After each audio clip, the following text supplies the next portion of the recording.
Hayvanların yanına gitmekte olsun. Allah katında. Gece yattı, tavlı.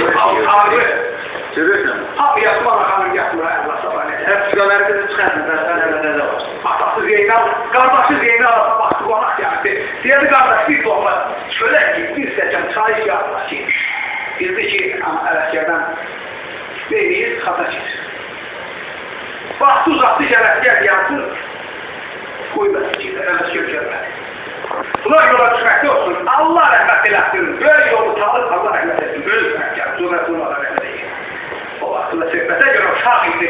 Nəmlidə beşikdəydi, ağlayır, vərəsgər gəldi ki, tərbiyəli başlarından uşaq topraqlayır. Qardaşamadar çağırdı. Siz bax, o cürə deyilmiş. Söhbəti siz kimi dilləyici yox deyir yəni. Sərindən çıxır, yaddaşımızdan çıxır. Siz yavaş-yavaşla düşür. Ama çox şey itirmişəm. Bax, gələcək inşallah. Evet, devam mı? Yaşı olsa. Öyrənəcəksən. Ələsgər atını gətirir. Düğənlərdi, gəhərlədi, arxamda Allah yola çıxır. Bir neyi yolda yoldaşlar, neyi arxamda ayınır?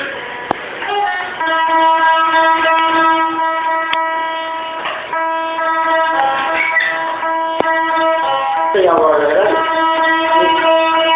gözü güzel vətəndaşı yalvarır. İşte buraya çağır.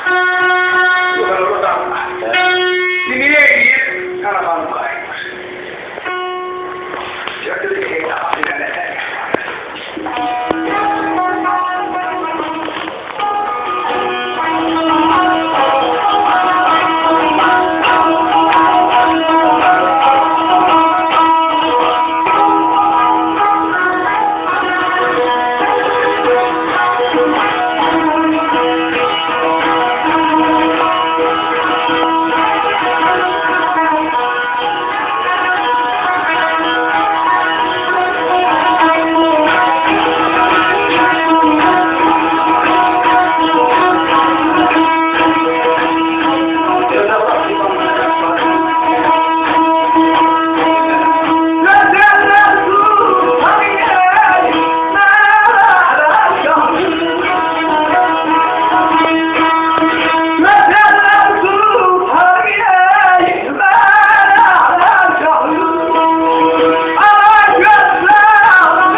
Derdinden kastayım, çatıramalı, ölürəm onların getmə ama. Zamanın gölçək bu bayramayında, baxaq doymaz qametinden boyunda. Aha, qurban qoyundan qoşlar olar, şimdi gör bu nə deyir. Layiq deyili qurban kəsər qoyundan, sənə qurban canı, getmə amandır. Bak özlər.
Günahkar